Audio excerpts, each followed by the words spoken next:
Bonjour, voici le tirage quotidien sur le lundi 3 avril. Mercure entre en Taureau demain, et il y restera jusqu'au 11 juin, puisqu'il va rétrograder du 21 avril au 15 mai. Alors, c'est un transit positif, Mercure est terre à terre, il est très stable en Taureau, il fait preuve de bon sens. A noter tout de même que dès vendredi, il sera au 5 degrés Taureau, le point où il redevient direct, donc il entame sa phase d'ombre vraiment dans quelques jours. Cela ne peut que rendre plus évident les points sur lesquels vous devrez reconsidérer votre situation. Mais surtout, point très important, dès son entrée en Taureau, Mercure fait un carré à Pluton, nouvellement en Verseau. Le carré est à 0 degré. Pluton, perte, fin, jeu de pouvoir. En conflit avec Mercure, il y a un refus de communication. Et c'est d'autant plus compliqué que Mercure en Taureau est particulièrement têtu. Ici, il peut y avoir des pensées obsessionnelles, il peut y avoir un discours compulsif. Ce carré parle d'étroitesse d'esprit, parce que la peur du changement empêche tout dialogue. Il y a un refus d'emblée du compromis, donc je ne dialogue pas avec toi, comme ça, il est hors de question que j'en fasse un de compromis. Finalement, ce carré signale le plus gros dossier auquel doit s'attaquer Pluton en Verseau.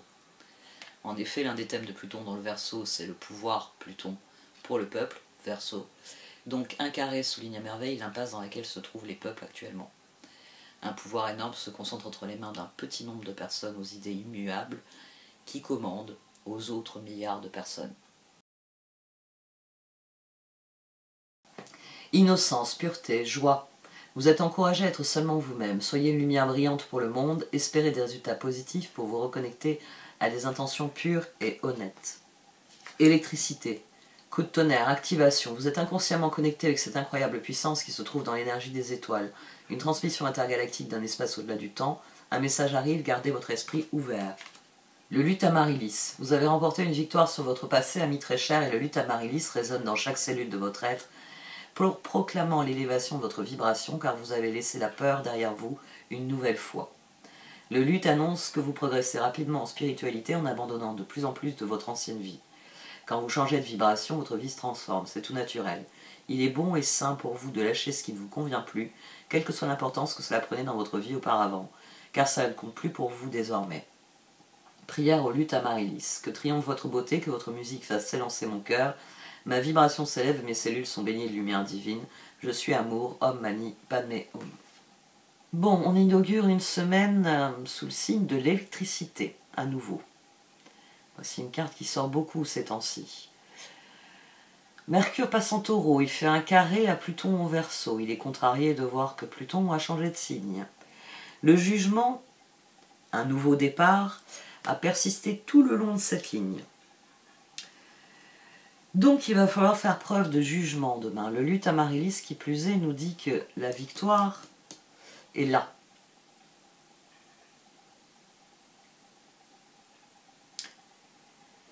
On a deux pages, page de pentacle, page de bâton. On a le chevalier d'épée et le chevalier de coupe. Là, le 8 de coupe, enfin quand j'ai sorti le chevalier de coupe, le 8 de coupe est sorti en même temps. Je vais commencer par cette position. Parce qu'on a l'as d'épée à 2 reprises. Notre cœur est désireux de mettre en œuvre ce qu'il a décidé. C'est pour ça qu'il faut faire preuve de jugement et écouter son intuition. Alors le jugement est sorti en première position d'emblée. Et on a le nouveau départ. J'ai un trou. Ah oui, on avait le 9 d'épée au dos ici. Et là, on avait l'as de bâton. Et la papesse est ressortie aussi ici. Papesse. 2 reprises ici. Donc il va falloir faire preuve de jugement et savoir aussi écouter son intuition demain. C'est sans doute pour ça que c'est l'ermite qui dicte le chemin à prendre. On a l'ermite, le chevalier d'épée, l'as d'épée. C'est la part de nous qui fait la balance entre ce que nous dit notre intuition, ce que nous dit notre ressenti, et ce que nous dit notre jugement, ce que nous savons être vrai, ce que nous savons devoir comprendre, accepter ou admettre. Ici, l'ermite. Donc demain, faites preuve de jugement. Sachez parfois lâcher prise sur votre jugement pour écouter simplement votre intuition. Et à d'autres moments, lâchez prise sur votre intuition pour confronter les faits. Parce que parfois notre intuition nous trompe. C'est votre intuition, vous arrivez... c'est la bonne vieille histoire, vous savez, c'est souvent le thème dans des films ou dans des livres ou dans toute forme de fiction. Vous avez quelqu'un qui arrive sur une scène, et en voyant la scène, il se dit méchant, gentil, ça c'est pas bon, ça c'est bon. On émet des jugements. Parce que intuitivement, on arrive sur la scène, et les faits nous disent quelque chose. Et en fait, c'est un quiproquo. En fait, vous vous retrouvez à aider le méchant, persuadé que c'est le gentil, et où la situation, en tout cas, ne vous apparaît pas sous son vrai jour. C'est pour ça qu'il faut savoir écouter son intuition, et que parfois, il faut faire appel à son jugement. Il y a mon intuition qui me dit « Oh, lui, il est beau, il est gentil », puis il y a les faits. Il a fait ça, ça, ça et ça. Oh, il est peut-être pas si beau puis si gentil que ça, celui-là. Ici, le cœur va trancher de toute façon. Et ça va être ce qui va vous permettre de définitivement passer à autre chose. On a l'as d'épée à nouveau, la tour, et donc le chevalier de coupe, qui m'a fait jaillir le 8 de coupe. Il faut réellement mettre en œuvre le changement. C'est-à-dire il faut cesser de se dire je le ferai demain. J'y penserai demain, j'y réfléchirai demain. Je dois faire ça mais je le ferai demain. Demain, il va falloir au contraire mettre en œuvre ce qu'on a à l'esprit. Parce que c'est comme ça que on va triompher du piège. On a le diable, le jugement et le 6 de bâton. Et au dos, on a les 9 d'épée. Donc le piège, ce sont nos peurs, ce sont tous les fils invisibles qui, psychologiquement, nous empêchent de mettre en œuvre ce que nous désirons. Tout simplement. Pas autre chose. D'ailleurs, la tour, elle répond à ce 6 de bâton. Le moment est venu de briser les chaînes de mes peurs, de mes angoisses, de mes regrets, de mes schémas de procrastination, de doute, etc. pour choisir ce que je veux vraiment. Pendu, char, 7 de pentacle. Parce qu'il y a des choses dans lesquelles vous voulez vous investir. Donc le moment est venu de le démontrer clairement. C'est-à-dire de vous investir. De lâcher prise et de dire c'est ça que je veux. Hein, on en revient. Alors c'est vrai que moi c'est très facile, c'est pour ça que je le martèle. C'est très facile là au-dessus des cartes de prendre mes mains et de vous dire ça c'est bien, ça c'est pas bien. La vie c'est d'éternelles nuances de gris. C'est... L'autre jour je suis tombée sur un titre très poétique, c'était un album japonais dont j'avais écouté une chanson et j'ai une amie qui m'a envoyé un lien qui me permet d'écouter tout l'album. Et il s'appelle Nuances de gris. Et quand on écoute les chansons, on comprend mieux pourquoi. Parce que dans chacune des chansons, on comprend qu'il n'y a pas de blanc, il n'y a pas de noir. Il y a une infinité de nuances de gris. Et à partir du moment où on admet cette réalité-là, on peut décider qu'on va être juge, qu'on va exprimer notre libre arbitre.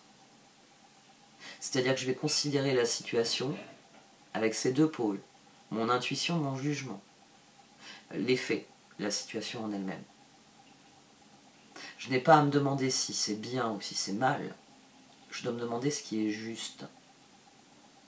Et souvent c'est à mi-chemin entre le bien et le mal, c'est dans la fameuse zone de gris, ce qui est juste.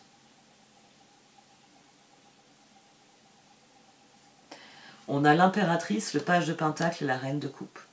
De toute façon, le cœur, il veut passer à l'action. Il veut sortir d'une dynamique dans laquelle il ne peut pas progresser. D'ailleurs, diable, pendu, as d'épée. Jugement, 7 de pentacle, tour. Jugement, char, pardon, tour. Pourquoi j'ai dit 7 de pentacle? 6 de bâton, 7 de pentacle, chevalier de coupe, 8 de coupe. Il faut réellement se lancer, vous le savez, vous en avez envie, mais demain il faut concrétiser ça. La peur qui persiste, elle est sans doute liée aux autres. Page de bâton, 3 de pentacle, papesse. C'est intuitivement, je sais que certaines de mes décisions, certaines de mes actions, certaines de mes paroles, quelle que soit la chose qu'on veut mettre en œuvre, intuitivement, je sais que ça ne va pas plaire à certains. Mais je sais aussi que ça va me donner un nouveau départ dans certaines relations, parce que c'est des personnes qui vont s'aligner avec ce que je suis en train de dire, de faire, ou bon, rester sur dire et faire, ça suffit. Il est intéressant comme tirage, parce que un carré, quand il y a une dynamique de carré, vous ne pouvez pas rester avec le conflit, vous êtes obligé de résoudre le carré. C'est-à-dire que les forces conflictuelles d'un carré vous obligent pas à transiger, mais à accepter les faits pour sortir du carré. Et ensuite mettre en œuvre ce qui est finalement requis par le carré. Donc là, on a un carré Mercure-Pluton, Mercure-Taureau, Pluton-Verseau. Bon, bah déjà, toutes les transformations actuelles, on va dire qu'elles sont difficiles et douloureuses. On va rester sur ça consensuellement, c'est ce qu'on peut dire. Mais nous savons aussi qu'il est nécessaire qu'il y ait des évolutions, qu'il y ait une transformation, qu'il y ait des choses qui soient détruites pour être refaites, reconstruites, changées. Si vous commencez déjà à le faire dans vos choix personnels individuels, je ne dis pas que ça va changer la société et qu'elle va aller mieux. Mais vous serez mieux dans vos baskets pour ensuite faire avec la société.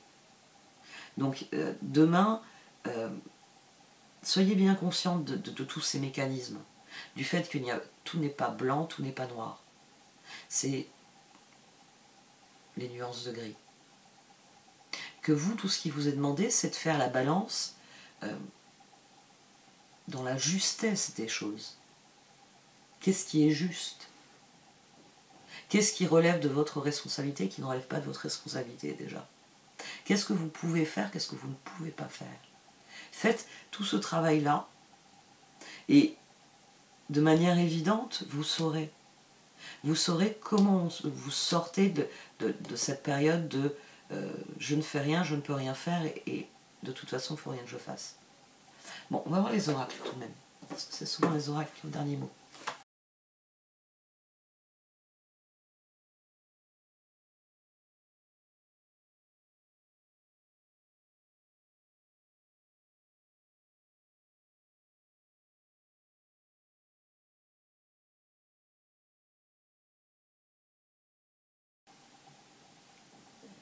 L'heure est venue d'en finir avec nos doutes, définitivement, parce qu'on attire ce à quoi on dédie notre attention.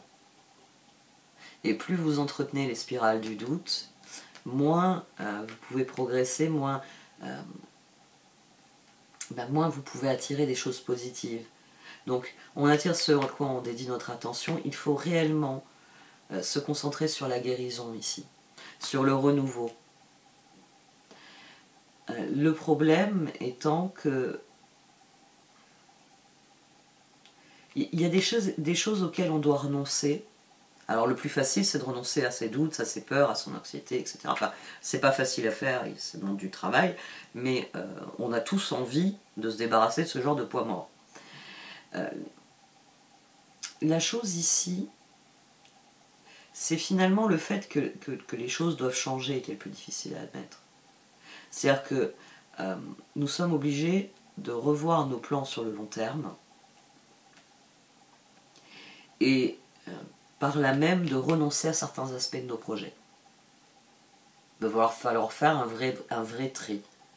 Si vous mettez de l'énergie là, vous ne pouvez pas en mettre là. Donc il va falloir commencer à se dire où est-ce que je mets mon énergie. Il s'agit de renouer avec soi. Hein. C'est vraiment un processus de guérison pour mieux. Le lutte amaryllis, il s'agit de guérir et de célébrer cette guérison. Mais ça implique de revoir certains objectifs sur le long terme. De vraiment se demander 7 de pentacle. Où est-ce que je sème mes graines? Comment? Lesquelles? C'est ces réponses-là qui sont fondamentales.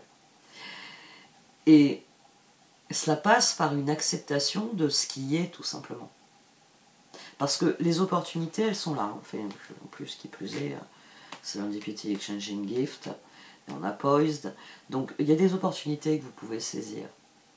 Simplement, c'est pas forcément les opportunités auxquelles vous aviez pensé au départ. Et ça fait partie du processus de « il faut que j'arrête de douter ».